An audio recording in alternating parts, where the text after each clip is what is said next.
Namaskar. Hello and welcome to PGurus channel. I'm your host 𝙒𝙖𝙩𝙤. Apologies for starting a little bit late.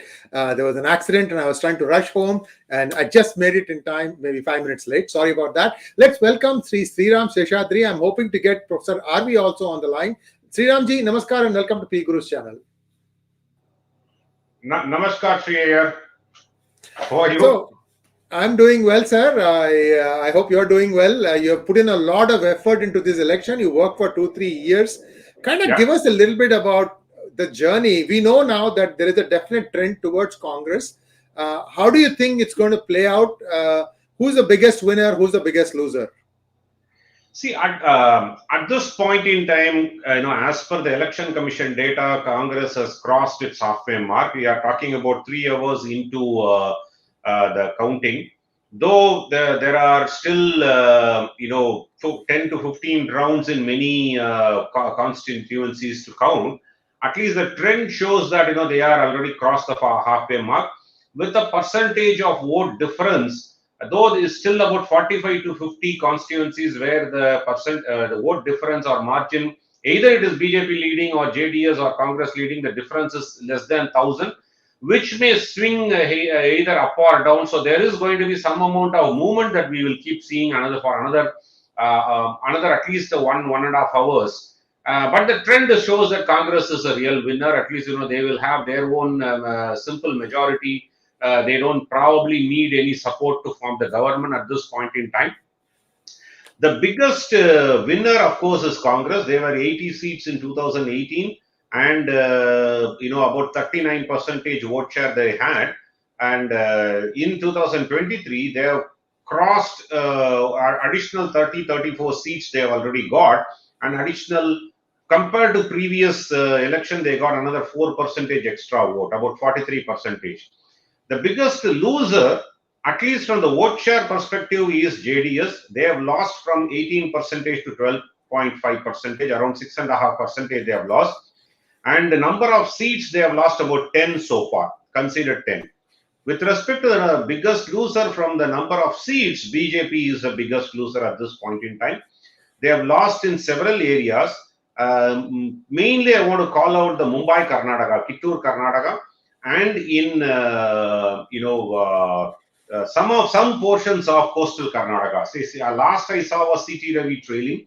One of the stronghold, the very tall leader. I don't know whether that has changed because I've been in back-to-back programs. I have not been able to check the data of individual candidates. But, these are some of, and Shettar was trailing. Last when I checked, the Shettar was trailing too. And whether those things are changed or altered, I'm yet to see. So I'm giving a disclaimer. But BJP, only olive branch for BJP, one could say, is they have retained their vote share percentage or gained slightly above, about a 0.75% to 1%. They have gained their vote share so far. So at least they have retained their block of votes that they got in 2018. So that's the only olive branch, or that's the only saving grace that they can talk about. So that is a summary in nutshell at 11:10 India time, 𝙒𝙖𝙯, on Karnataka results. One question, sir. This is one thing that makes a huge difference in elections. Revdi, what was the amount Congress was distributing? What was the amount BJP was distributing? And what was the amount JDS was distributing? See, distribution of vote for cash for vote, officially nobody is going to declare, right? So, but no, I just want your street sense, sir. I'm not going to hold you to the number. I'm just saying. So nobody is going to declare that officially, but definitely Congress was lavish, I would say.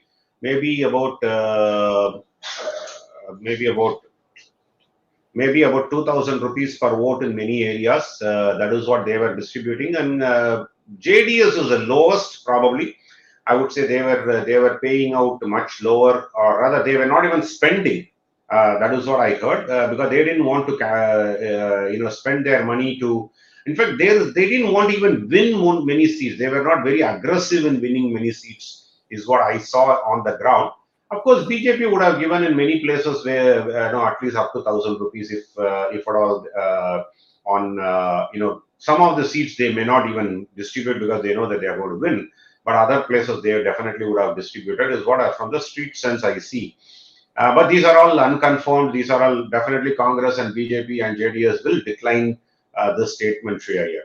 But on the other side of the Revdi, if you look at it, Congress promised a lot of things in their manifesto, like 2,000 rupees for all the women. Like Tamil Nadu, they just copied it and then they just said that they're going to give assistance every monthly 2,000 rupees for women voters, etc. So there are a lot of promises that the Congress has made, which will cost the exchequer of Karnataka about 4.2 lakh crores in the 5-year period. So about 80,000 crores to 85,000 crores per year they need to shell out. Where they are going to get the revenue from is a big question mark for such a promises that they had made. Even in Himachal, they had promised several things, and 5 to 6 months into governance, they have not even started talking about what they want to do. But they have increased their petrol, diesel prices by 3 rupees and 2 rupees, etc., respectively, to gear up for some of these distributions. They will probably do it just before the parliamentary election so that they win some of the seats in Himachal Pradesh. So overall, it is cash for vote definitely has played a major role, a significant role, I would say, and other Revdi like promises. But above all, I think what mattered for Congress is they have gained about 15 odd seats in Old Mysore region and grabbed it from JDS. I think that has definitely put them in the pole position of 116 or 112 that we are talking about, 112, 113 that we are talking about. So that is what turned the table for them to win. And only place where BJP can claim that they have gained more is about 6 to 8 seats in Bangalore region. The urban region they have gained. On the rural region, they have lost significantly. I think this is what the demography of the election results as of now that looks like. We probably need a lot more dissection and analysis of which areas, which communities have voted in favor. Of course, in Mumbai, Karnataka, the Lingayat seems to have gone significantly with Congress. It's not just the Lingayat, but the family, because most of the families control the popular family or powerful families in Mumbai, Karnataka, which controls the industries, also control the voters base. So there some shift has happened from Lingayat voter base to Congress. I think that is where B.S. Yediyurappa's prominence that BJP made a confusion 2 years back probably hurts them very badly now, in my opinion, Sriram. Sriramji, I mean, we keep thinking that Amit Shah is like a genius, political strategist, master at strategy, blah, blah, blah, blue, blue, blue. Why did they change Yediyurappa so that, let's say he was corrupt, but then Bommai couldn't shake away the 40% commission tag either? Exactly. I think the 40% commission tag definitely has hurt them a lot. And I think Yediyurappa was changed not because of that particular reason alone, but I think it's an internal party feud between B.L. Santosh and Yediyurappa. I think that is where all these stemmed up, where he was Yediyurappa was changed. In fact, if Yediyurappa was given that prominence, allowed to continue for until the election was over, maybe the results could have been different. I think sidelining Yediyurappa is a very costly mistake that BJP did in Karnataka. I think that adventurism didn't work well.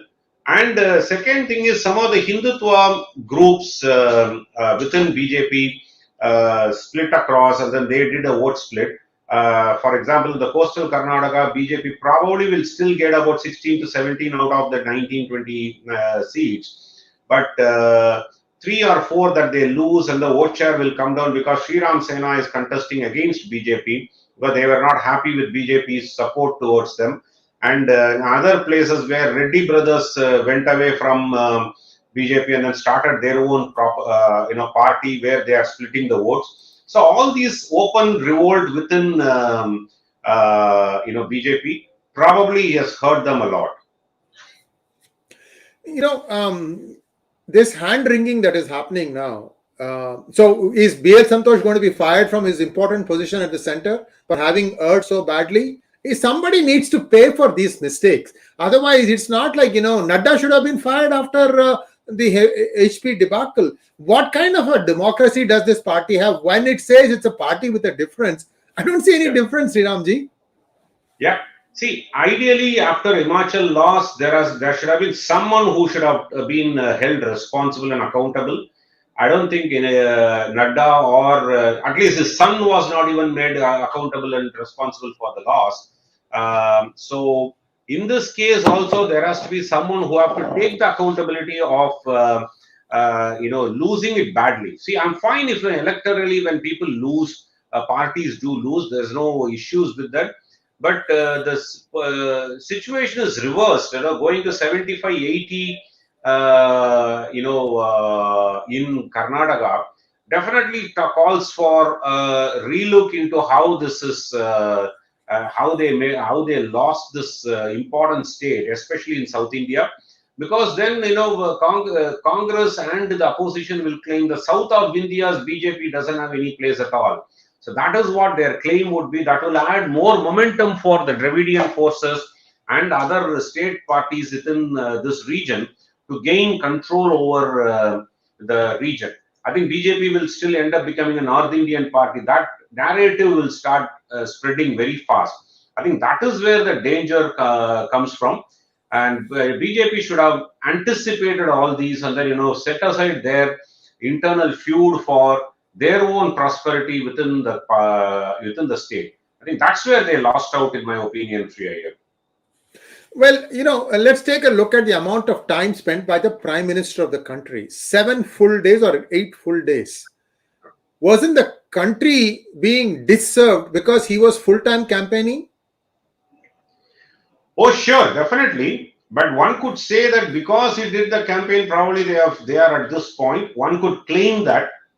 And of course, Bangalore, he did a roadshow in 2 days. And that has converted 6 or 7 seats. But is that the Prime Minister's prime responsibility? Of course not.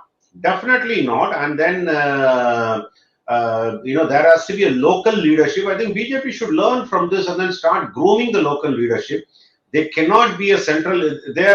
Actually BJP has gone back to Indira Gandhi days of Congress, where the local leadership or local satraps are sidelined, or they are not allowed to raise. I think BJP should learn this costly mistake. If they don't create regional leaders, of course there are a lot of regional leaders one could talk about. Hemanta Biswa Sharma, and you have Suvendu Adhikari in West Bengal, Fadnavis in Maharashtra, of course B.S. Yediyurappa in Karnataka, and you can talk about in Telangana. So there are a lot of local leaders that are Bandi Sanjay in Telangana and Yogi in Uttar Pradesh.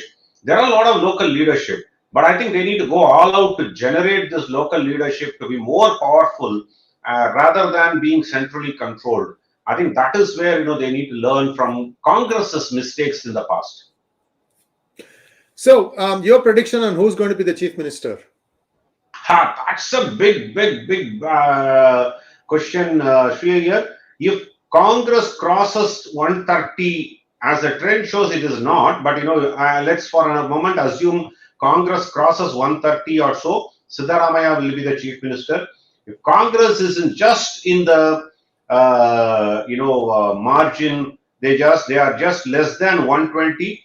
There's going to be huge show of muscle power between DKS and Siddaramaiah.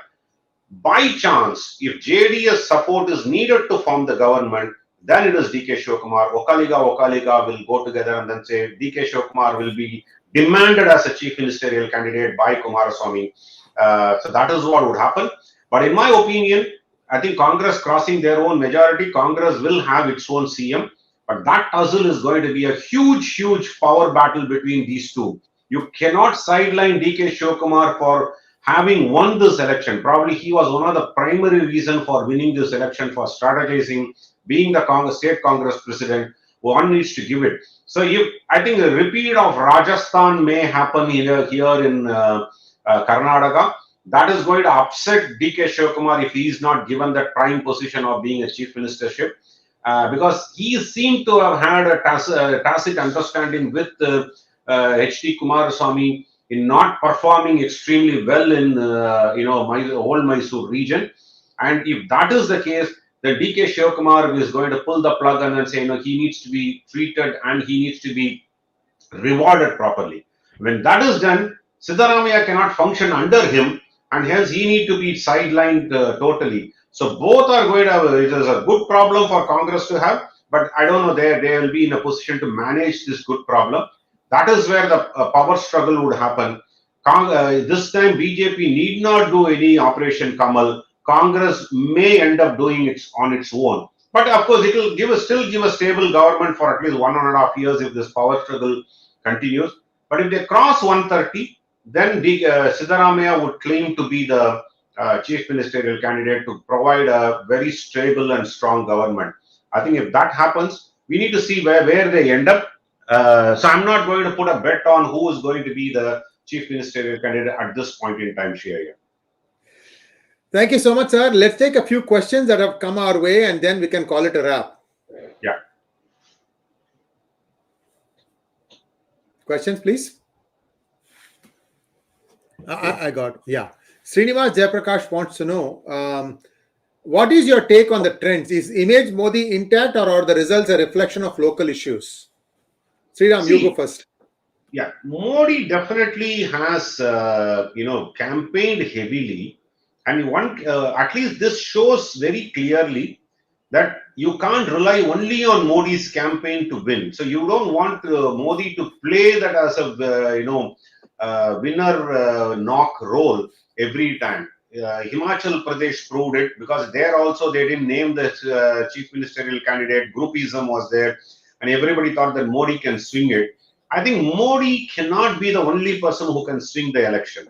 So definitely the reflection of local issues. 40% Sarkar has reached out to people, even though the vote percentage have not dropped for BJP. They probably have gained their vote percentage.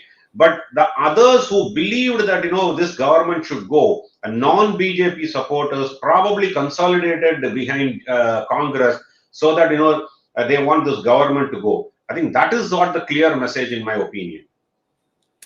Well, Srinivas, my opinion is that I think Modi is the biggest loser. If you spend 8 days for state elections and you still end up losing, you've got a problem. And I think he needs to eat some humble pie, needs to understand where he is going wrong. Certainly, that kind of time should not be spent for one state election. And this is just my personal comment. Sriramji, you may agree with me, you may disagree with me. And his cabinet needs a relook. This is not going to be easy. I can tell him this. People in Karnataka were quite pro BJP, if you ask me. It's not like Tamil Nadu, where in Tamil Nadu, there'll be 100 DMK flags and you'll find one BJP flag and 3 ADMK flags. Okay, you go to Tamil Nadu, you will really know how popular BJP is. Annamalai or no Annamalai. Annamalai still has a long way to go. Yeah. So this was a place where they should have done it right. In my opinion, changing Yediyurappa was a huge mistake. Whoever gave him that advice needs to be sacked. Otherwise, the same mistake will be committed in other places also. Well, they are not going to do it. Okay, I'm going to say anything I want. They're not going to do it. There is no inner party democracy in BJP. They pick and choose who they want to lead in wherever places. These are all wrong things, Sriramji. This is Indira Gandhi. Exactly. That's what I said in the initial stage, that BJP is going back to Indira Gandhi days of exactly. Congress. Yeah. They need to change their way. Yeah. So let's hope that somebody does some serious thinking, and certainly India can't afford another non-BJP government at the center. I mean, that would be disaster. With all the things happening outside of India at Modi, that will be a huge disaster. I hope he wakes up and smells the coffee, because Bengaluru, Karnataka is a coffee grower. There is more coffee drunk there than tea. So let us say you wake up and smell the coffee. Thank you so much. And are there any more questions? I think there's one more question. Yeah, Ramesh KSP wants to know, is it because of freebies announced by Congress? Did BJP inroads into old Mysore region help the Congress by cutting the votes of JDS? Muslim vote consolidated in favor of Congress. Ramesh, I think excellent question. Freebies definitely would have had some impact. Now, I wouldn't say that that is the major impact for Congress. The 40% Sarkara definitely has a major impact. I think Congress took that narrative very strongly to the people. That is definitely one needs to keep that in mind. BJP's inroads into Old Mysore region helping Congress to move towards another additional 15 seats. Definitely, that's also a reason. Muslim vote consolidation in favor of Congress. I don't think that is a big reason because it has always remained with the Congress. It has never ever come to BJP. If you look at the poll percentage, OIC has got 0.02 percentage vote. SDPA is nowhere there in the election commission data where they have got some percentage vote to split. Another thing is interesting thing to look at about 15 or 18, 15 constituencies or 16 constituencies where Muslim dominated areas. 10 of that is led by BJP. That's another interesting data point to look at. So I wouldn't say the Muslim consolidated. Maybe in those areas the non-Muslims have consolidated, I would say. But I don't think Muslim vote consolidation in favor of Congress is a key reason because Muslims have always consolidated with Congress. Only thing is if they had gone against Congress and then gone to OIC's party or SDPA, it would have hurt Congress badly. But somehow it didn't happen. I think that is where Congress probably gained because of JDS votes, BJP's inroads into Okaliga community and some amount of freebies, and definitely infight within BJP was far more vocal, open than what is happening within Congress. Congress actually put up a big proud face of United Congress for them to win. I think that is where Congress succeeded in my opinion. Maya Jagannathan wants to know, ask PGurus, has the Nota votes of foolish SI called secular Hindus turned the tide in favor of Congress? If so, does it not spell doom for 2024? We have to see the Nota numbers. I don't think Nota is that big, right? No, Nota is not that big. As we see, I can look at the numbers and then give you that. Nota is just 0.69%. So if Nota and BJP's marginal difference is 1%, then we can talk about that. I think 0.69 is as according to as of today at 11:30 a.m. in India time, it is 0.69%. Congress at 43, BJP at 36.1, JDS is 13. JDS has lost significantly in this, where about 5 to 5.5% they have lost, which is a gain for because they were at 39.8%. That 5% has gone to Congress. I think that is where Congress has pulled this election at this point. Next question, ask Sri. I think it's for you first and then for me. How much do you see the promise of freeing temples from government control but not fulfilling it? And second, taking Hindus for granted has backfired. BJP wanted to eat pie with both hands. Definitely it has backfired to a major extent, especially in the coastal Karnataka. That is where Sriram Seshadri pitted its candidate against BJP in coastal Karnataka, which has cost BJP to some extent. And taking Hindu consolidation or Hindus for granted definitely would have cost. But I see the vote percentage remaining the same. See, if the vote percentage for BJP dropped significantly by 3 or 4%, then I could definitely say that taking Hindus for granted has backfired or not. But the question is the vote transfer from JDS to Congress. I think that is where the main swing has happened, and that is what the biggest issue. Shekhar, let me ask you a question. Was there anything wrong in what I said? Do you think the Prime Minister should be spending 8 full days campaigning for one state? Doesn't it say that the leadership is not permeating below some levels?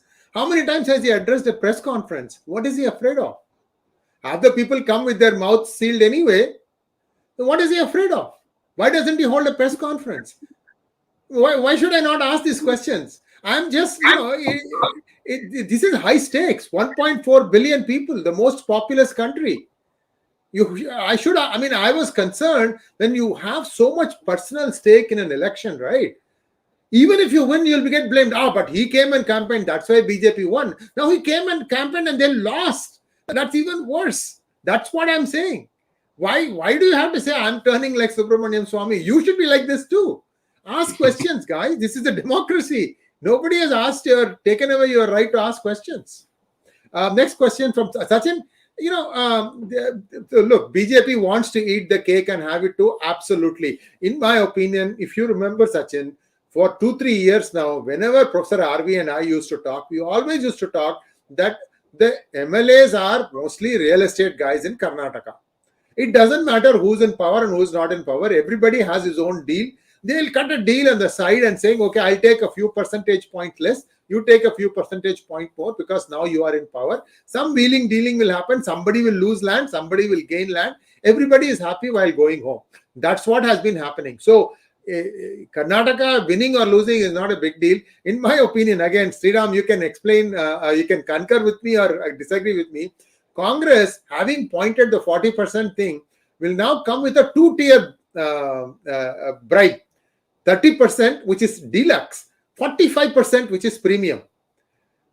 Okay, which means for anybody who asks, wait, you are taking more than BJP, they'll say 30% also you can give. It will happen. It will take 2 months. The other thing will take only 2 days. It's up to you. You decide. This is how they are going to play. See, this 40%, 30%, whether it is not a birthright of BJP, it is definitely Congress is also going to do that. And more importantly, for Congress, this is going to be a cash cow state. Well, they don't have any other state where they can fill their coffers. So definitely there is the Congress is definitely continue the legacies of what they opposed at this point in time. It's a shame that both the parties will call each other the kettle calling the pot black. That is what will keep happening. But the question is, will Congress be able to bring down this sort of a corruption, or will Congress probably will manage not to get these things outside because they will keep it wrapped around. Because what Congress managed to do is they made that. Contractor association president to go on record to say that 40% will demand it. I think that is what hurt them the most. But more importantly, Congress knows how to keep it under wraps when things happen. I think that is where the difference between BJP and Congress. BJP is not good in setting the narratives. On many occasions, they are not good in setting the narratives. And in this case also, Congress will succeed even though, like she says, two-tier corruption, but they'll succeed in not bringing this out. It will not be in public domain, and that is where they will succeed. Thank you so much, Sriram. I'm having fun really because you need to get a rap on the knuckles. Nobody is God here, and Modi and Amit Shah definitely were behaving very high-handedly. The way they have dealt with some of the issues, you can do it much more better, finesse way. They haven't done it anyway. Enjoy the fun, and there is going to be more Soros in your face now. And more fun, and people will probably watch more PGurus because we are probably one of the few defending Modi outside of India and criticizing Modi inside India. I'm just looking at the issues and I'm taking a stand. That's all. Modi as a prime minister has been much better than anybody else that I have seen. But at the same time, there are many things that need to be worked on. Thank you once again, Sriram, and Namaskar. Namaskar.